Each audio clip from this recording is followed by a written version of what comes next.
लोकतांत्रिक व्यवस्था में निश्चित तौर पर हम जिस देश के नागरिक हैं, सर्वोच्च न्यायालय के जो डिसीजन है उस पर हमारा सवाल उठाने का कोई औचित्य नहीं बनता। लेकिन हम सवाल तब नहीं उठाते जब इस देश में 13 महीने किसान बॉर्डर पे बैठ के बात करता रहा, सर्वोच्च न्यायालय ने संज्ञान नहीं लिया। हम सवाल तब नहीं उठाते अगर जो 10,000 किलोमीटर लाल झंडा लेकर के मजदूर चला, अपनी मुश्किलों की बात कहने के लिए अगर सर्वोच्च न्यायालय ने उसका संज्ञान ले लिया होता तो हम सवाल नहीं उठाते। 69,000 शिक्षक भर्ती घोटाले में दलित पिछड़ा समाज के लड़के 500 दिन यहाँ इको गार्डन में बैठे, आज वो सर्वोच्च न्यायालय के चक्कर काट रहे हैं। अगर उनको न्याय मिल गया होता तो हम सवाल नहीं उठाते।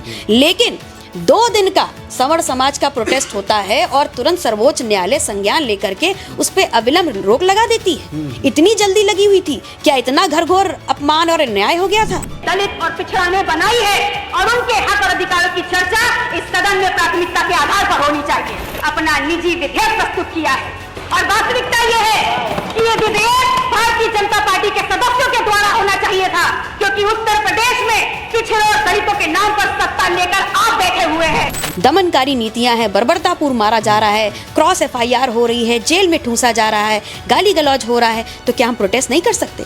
और ऐसी दमनकारी व्यवस्था के खिलाफ, अन्याय के खिलाफ अब सड़क पर उतरना बहुत जरूरी हो गया है। शिक्षा संस्थानों से लेकर गांव के आखिरी टोले और उस टोले में रहने वाले आखिरी व्यक्ति तक, जो जाति, धर्म, वर्ग, आप लिंग और ये अक्षमता के आधार पर जो भेदभाव उसके ऊपर हो रहा है, उसके खिलाफ अपना दल, पल्लवी पटेल, तमाम कार्यकर्ता, समाज के सभी लोग, यहाँ तक कि विभिन्न यूनिवर्सिटीज के छात्र छात्राएं आगामी 10 फरवरी को राजधानी की सड़कों पर एक बड़ा प्रोटेस्ट करेंगे।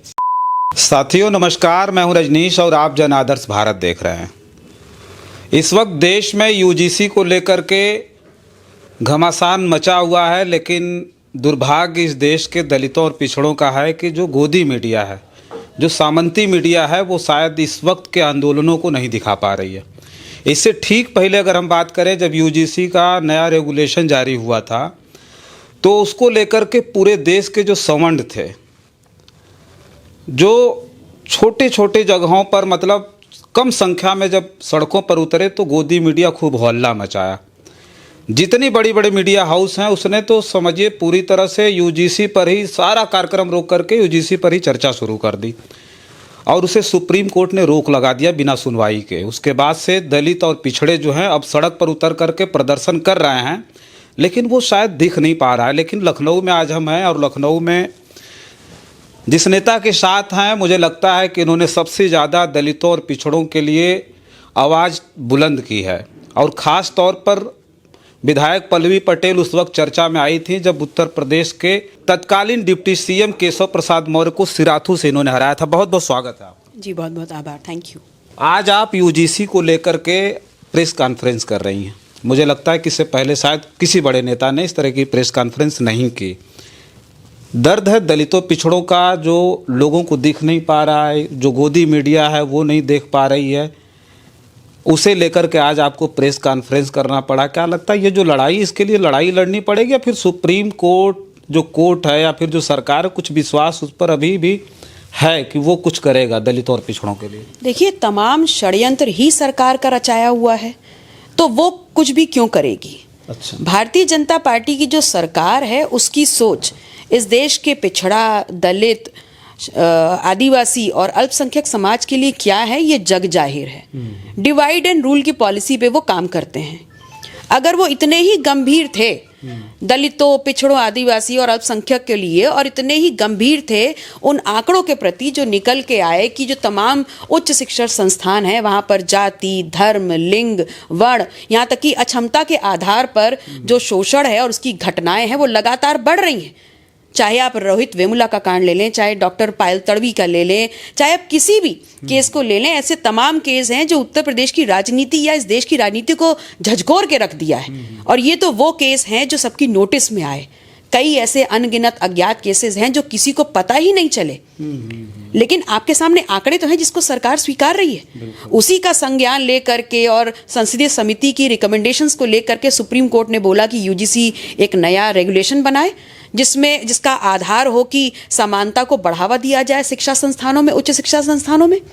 भारतीय जनता पार्टी ने क्या किया कि इधर तो वो लचर अध्यादेश या अधिनियम लगाया, और तुरंत उसको सुप्रीम कोर्ट में ले जा करके अपने ही बनाए हुए अधिनियम को डिफेंड भी नहीं कर पाई। ये तो वही हुआ कि चित भी अपनी पट भी अपनी। आपने पहले पूरे देश को सड़कों पे तनाव के नाम पर खुला छोड़ दिया और उसके बाद सुप्रीम कोर्ट में ला करके उस अधिनियम को आपने अस्थायी रूप से लगाम लगा दी, जिसका आधार ही था कि समानता को बढ़ावा दिया जाए उच्च शिक्षा संस्थानों में। तो इसके लिए किसको दोषी कहेंगे? सरकार का ही तो करा हुआ पूरा मकड़जाल है। नहीं, मैं ये कह रहा हूँ कि अगर इतना अन्याय हो रहा है दलितों और पिछड़ों के साथ, वो सोचिए शिक्षण संस्थानों में सुरक्षित नहीं है, उनको मारा पीटा जा रहा है। जब उनके लिए कोई कानून आ रहा है कि नहीं इनको जो है समानता का अधिकार उच्च शिक्षण संस्थानों में मिल जाए, उसके बाद जो सवर्ण हैं जिन्हें पता नहीं क्या क्या कहा जाता है, प्रबुद्धजीवी, बुद्धिजीवी, क्या क्या उनको बोला जाता है, वो सड़कों पर आकर के प्रदर्शन करते हैं। जैसे लगता है कि उनका जो है दमन करना उनका जन्मसिद्ध अधिकार हो गया हो, किसी के साथ वो अन्याय करते रहें, सब कुछ इसी तरह से देखा जाता रहा हो। ये सब सारी चीज़ों को देख करके क्या लगता है कि देश इतना आगे निकल चुका है, लेकिन सोच वहीं की वहीं इन लोगों की। देखिए, जो प्रोटेस्ट करने निकले इस अधिनियम 2026 के खिलाफ, असल में उनके अंदर एक श्रेष्ठता का बोध है और उनको ये लगता है कि जन्म के साथ उनको राइट टू ऑपरेशन मिल जाता है, प्रताड़ना का अधिकार। किसी भी, अगर आप इस अधिनियम को पूरा डिटेल से पढ़ेंगे यार, वकीलों से पढ़वा लेंगे, तो ऐसा कौन सा समाज है जो अछूता छूट गया? इसमें क्या महिला नहीं है, इसमें अक्षमता वाले लोग नहीं है, इसमें पिछड़ा नहीं है, इसमें दलित नहीं। इसका आधार क्या है? इसका आधार ये है कि ऐसा हर वो शोषक शख्स जो किसी के सम्मान के खिलाफ काम कर रहा है, उसका शोषण कर रहा है, या ऐसी कोई भी शोषक जो परंपराएं हैं उन पे रोक लगानी उनका विरोध है। हम किसी सामाजिक वर्ग का तो विरोध कर नहीं रहे हैं। तो फिर संभावनाओं के खेल पर आधारित कि एक किसी के साथ अन्याय हो जाएगा, इस पे आप अपने ही बनाए हुए अधिनियम को बिना वहां पर साबित किए लगाम लगवाने के लिए आप चले गए वहां पर, और आप उसको सार्थक बता भी नहीं रहे हैं। तो अगर इतना गलत था तो फिर मुझे सवाल इस बात का जवाब चाहिए कि जब 10% EWS लागू हुआ था, क्या उसमें सब कुछ ठीक है? क्या उसमें कोई गड़बड़ियां नहीं है? क्या धारा 370 जब लागू हुई उसमें कुछ भी गड़बड़ नहीं है, सब ठीक है? क्या रातों रात जब आपके देश में लॉकडाउन लगा दिया गया, क्या उसमें सब कुछ ठीक था, कुछ गड़बड़ नहीं था? क्या रातों रात जब इस देश में GST लगा दी गई, क्या उसमें सब कुछ ठीक था, कुछ गड़बड़ नहीं था? तो भारतीय जनता पार्टी की जो सोच है इस देश के दबे पिछड़े आदिवासी और अल्पसंख्यक समाज के लिए, वो इस एक्शन से उजागर हो गई है। अच्छा, एक चीज़ ये भी है कि जब याचिका सुप्रीम कोर्ट जाती है तो इतना जल्दी फैसला आता है, रोक इतना जल्दी लगाई जाती है, जैसे लग रहा है कि सुप्रीम कोर्ट जो चीफ जस्टिस हैं वो इंतज़ार कर रहे हों कि नहीं याचिका है और हम इस पर रोक लगा दें। और ऐसा नहीं कि सरकार का पक्ष रखने वाला कोई नहीं था, सॉलिसिटर जनरल ऑफ इंडिया वहीं थे। वहाँ जो वकील थे उन्होंने साफ तौर पे बताया कि पक्ष तक नहीं रखा। सोचिए, केंद्र सरकार कोई भी रेगुलेशन जारी हो तो उस पर अपना पक्ष रखती है कि नहीं, ये जो याचिका आई है वो निराधार है, इससे कोई मतलब नहीं, या फिर पूरी सुनवाई करके इस पर रोक लगाई जाए, लेकिन एक शब्द नहीं बोला। तो ये सब सारी चीज़ों को देख करके लगता क्या है कि दलितों और पिछड़ों की जो लड़ाई है, जो मतलब सदियों से जो दलित महापुरुष रहे हैं वो लड़ते हुए आए, तो अभी लगता है कि बहुत लंबी लड़ाई है, उसमें कुछ अभी हासिल अभी तक कुछ नहीं हो पाया। देखिए, एक लोकतांत्रिक व्यवस्था में निश्चित तौर पर हम जिस देश के नागरिक हैं, सर्वोच्च न्यायालय के जो डिसीजन है उस पर हमारा सवाल उठाने का कोई औचित्य नहीं बनता। लेकिन हम सवाल तब नहीं उठाते जब इस देश में 13 महीने किसान बॉर्डर पे बैठ के बात करता रहा, सर्वोच्च न्यायालय ने संज्ञान नहीं लिया। हम सवाल तब नहीं उठाते अगर जो 10,000 किलोमीटर लाल झंडा लेकर के मजदूर चला अपनी मुश्किलों की बात कहने के लिए, अगर सर्वोच्च न्यायालय ने उसका संज्ञान ले लिया होता तो हम सवाल नहीं उठाते। 69,000 शिक्षक भर्ती घोटाले में दलित पिछड़ा समाज के लड़के 500 दिन यहाँ इको गार्डन में बैठे, आज वो सर्वोच्च न्यायालय के चक्कर काट रहे हैं। अगर उनको न्याय मिल गया होता तो हम सवाल नहीं उठाते। लेकिन 2 दिन का सवर्ण समाज का प्रोटेस्ट होता है और तुरंत सर्वोच्च न्यायालय संज्ञान लेकर के उस पर अविलंब रोक लगा देती है। इतनी जल्दी लगी हुई थी क्या? इतना घरघोर अपमान और अन्याय हो गया था?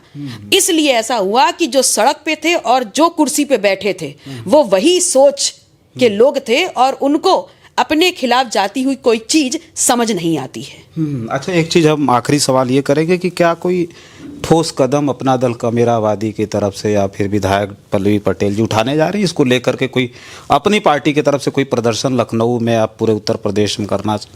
देखिए, उत्तर प्रदेश में देखिए, इलाहाबाद विश्वविद्यालय के बच्चे हों, चाहे बनारस हिंदू यूनिवर्सिटी के छात्र छात्राएं हों, चाहे राजधानी में जहां हम बैठे हैं वहां पर लखनऊ यूनिवर्सिटी के छात्र छात्राएं हों, सभी जगह शांतिपूर्ण प्रोटेस्ट हो रहा है, संवाद हो रहा है। लेकिन उसमें पुलिसिया कार्रवाई क्या है? दमनकारी नीतियां हैं, बर्बरतापूर्ण मारा जा रहा है, क्रॉस FIR हो रही है, जेल में ठूंसा जा रहा है, गाली गलौज हो रहा है, तो क्या हम प्रोटेस्ट नहीं कर सकते? और ऐसी दमनकारी व्यवस्था के खिलाफ, अन्याय के खिलाफ अब सड़क पर उतरना बहुत जरूरी हो गया है। और ऐसे में उच्च शिक्षा संस्थानों से लेकर गांव के आखिरी टोले और उस टोले में रहने वाले आखिरी व्यक्ति तक, जो जाति, धर्म, वर्ग, आप लिंग और ये अक्षमता के आधार पर जो भेदभाव उसके ऊपर हो रहा है, उसके खिलाफ अपना दल, पल्लवी पटेल, तमाम कार्यकर्ता, समाज के सभी लोग, यहाँ तक कि विभिन्न यूनिवर्सिटीज़ के छात्र छात्राएं आगामी 10 फरवरी को राजधानी की सड़कों पर एक बड़ा प्रोटेस्ट करेंगे। और बड़ी दमदारी से हम इस बात को रखेंगे कि जो UGC इक्विटी रेगुलेशन 2026, जिसको न्याय प्रक्रिया के मकड़ जाल में फंसा दिया गया है, उसको समानता के भाव को बढ़ावा देने का जिसका उद्देश्य है, उसको अविलंब इस देश में लागू किया जाए। और आपके माध्यम से मैं आह्वान करूंगी कि जो मेरी इस बात को, जो इस बात से अपना समर्थन व्यक्त करता है, जो किसी भी प्रोफेशन में हो, किसी भी पार्टी में हो, आप पार्टी की बाध्यताएं छोड़ के, बैनर की बाध्यताएं छोड़ करके इस आंदोलन पे उतरिए सड़कों पर। क्योंकि डॉक्टर राम मनोहर लोहिया कहते थे कि अगर सड़कें सुनसान हो जाएंगी तो संसद और सत्ता आवारा हो जाएगी। हमें इन्हें आवारा नहीं करना है। ये सरकार और संसद हमारी भलाई के लिए है और इनको उसी बाध्यताओं में बांध करके इनसे काम करवाना है। चलिए, देखिए, हम चर्चा कर रहे थे सिराथू की विधायक पल्लवी पटेल जी हैं, जो अपना दल कमेरावादी के नेता हैं। एक बात तो साफ है कि उत्तर प्रदेश हो चाहे देश, केंद्र की सरकार हो या उत्तर प्रदेश की सरकार, कहा यह जाता है कि ये भारतीय जनता पार्टी जो मजबूत पार्टी है, मजबूत सरकार उत्तर प्रदेश और देश में चला रही है। ये भले जीत गए हों, लेकिन 2 जगह हारने के बाद ये अपनी हार को बहुत बड़ी हार समझते हैं। एक तो जब वो विधानसभा के चुनाव में 2022 में डिप्टी CM हार गए थे सिराथू से, वो हार उन्हें बहुत खलती है। और दूसरी हार अयोध्या की थी। अवधेश प्रसाद ने अयोध्या जैसी सीट पर भारतीय जनता पार्टी को हराया था। तो पल्लवी पटेल जी अगर ये बात कह रही हैं, 10 फरवरी को जो आह्वान है इनका सड़कों पर उतरने का, उसे लेकर के एक बात तो साफ है कि वो जो आंदोलन होगा, जिसकी गूंज सत्ता और शासन तक जाएगी। और उसके साथ साथ सुप्रीम कोर्ट को भी एक बार समझना चाहिए कि जो दूसरा पक्ष है, जहां दलित और पिछड़े हैं, जिनको लगातार आज तक वही सवर्ण लोग सताते हुए आए हैं, जहां असमानता का भाव आया है, वो कितना ज़्यादा इस सारी चीज़ों को बर्दाश्त करेंगे। और सड़क पर उतरने के बाद उन्हें इसी उत्तर प्रदेश की पुलिस, सोचिए, योगी की पुलिस पीट रही है और घसीट करके ले जा रही है। इससे पहले जब आंदोलन हो रहा था तो ये पुलिस तमाशा देख रही। तो फिलहाल इस वीडियो में इतना ही। बहुत सारी वीडियो के लिए बने रहें जन आदर्श भारत के साथ और हमें दे इजाज़त। नमस्कार।